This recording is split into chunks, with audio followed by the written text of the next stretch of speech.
Jephthah's own parents begged him to come back and save their nation.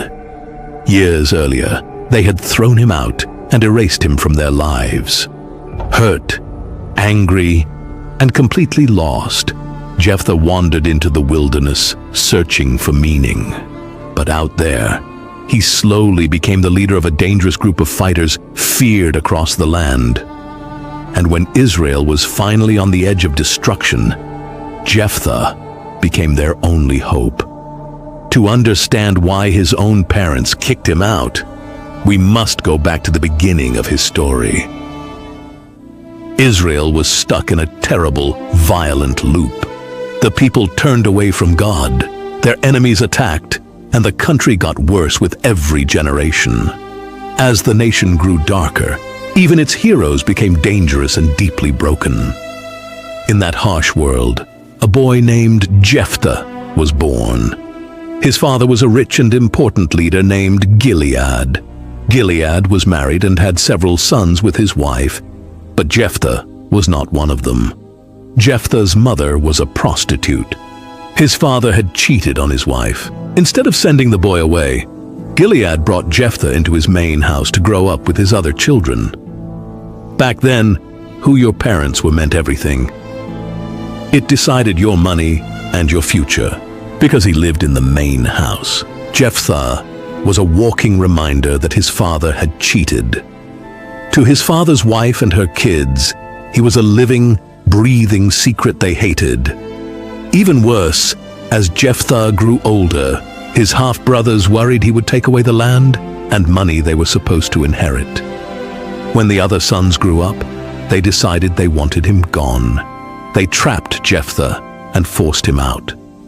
"You will not get a single thing in our father's house," they told him. "You are the son of another woman." They didn't just kick him out of the house, they drove him out of the town completely.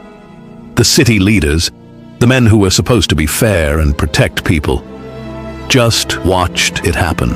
Jephthah lost his family, his home, and his rights. He was thrown away like a mistake they wanted to erase. He walked away from the only life he knew and headed east, deep into the wild. He reached an empty, rough place called Tob. It was a dangerous land near the desert where polite people never went. But Jephthah was no longer a polite man. He had to eat, and he had to survive. Slowly, the desert drew other people to him. The Bible calls them worthless troublemakers, but they were really just castaways. They were men who owed too much money, men running from the law, men who had been chewed up and spit out by society, just like Jephthah. They gathered around him, and he became their leader. In the harsh desert, Jephthah turned this group of rejects into a deadly army for hire. They robbed, they fought, and they survived. Jephthah learned to be tough, smart, and ruthless.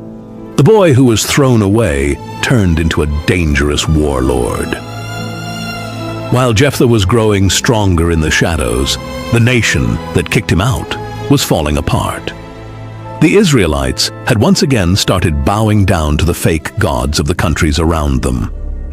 This time, when they cried out for God's help, the Ammonite army moved in. The Ammonites crossed the Jordan River and set up their camp, ready to wipe Israel off the map. The Israelites were terrified. The city leaders of Gilead, the very same men who let Jephthah be thrown out, held a panicked meeting. They had no general. They had no army. In their fear, they said whoever would lead the fight would become the ruler of the people.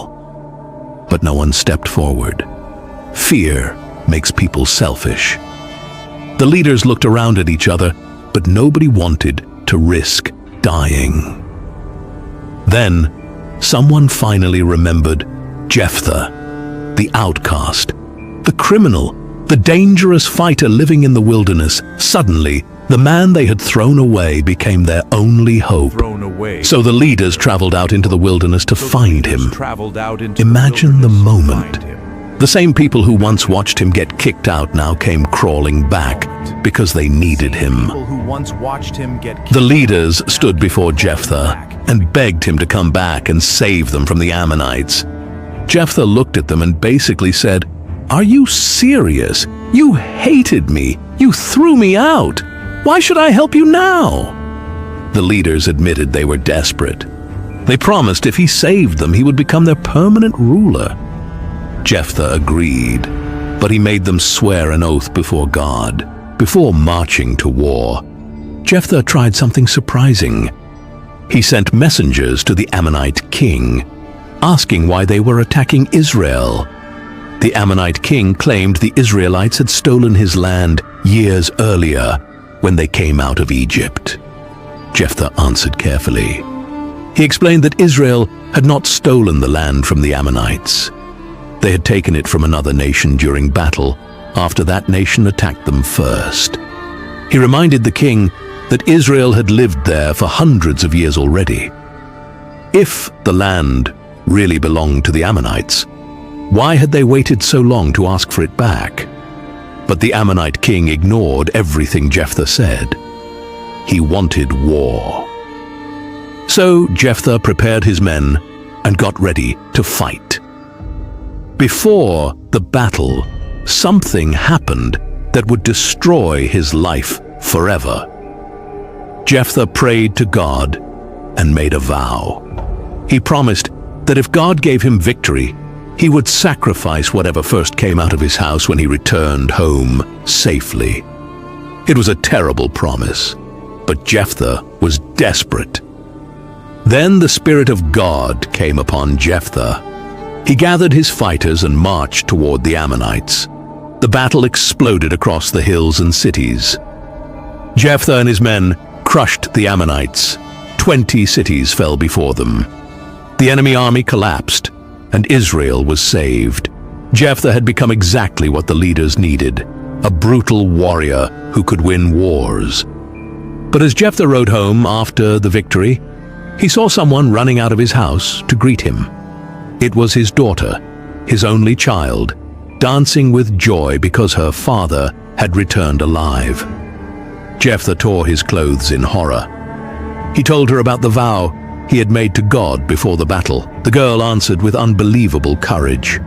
She told her father if he had made the promise before God, he had to keep it. But she asked for 2 months first. She wanted time to go into the mountains with her friends and mourn the fact that she would never marry or have children. After the 2 months ended, she returned to her father. Jephthah did what he had promised in his vow. The Bible never really describes what happened next, and people still debate it today. Some believe he literally sacrificed his daughter. Others think she was devoted to serving God for the rest of her life. Either way, the ending is heartbreaking. The man who saved Israel lost the thing he loved most because of a reckless promise spoken in desperation. Jephthah ruled Israel for 6 years. Then he died, and they buried him in one of the towns of Gilead.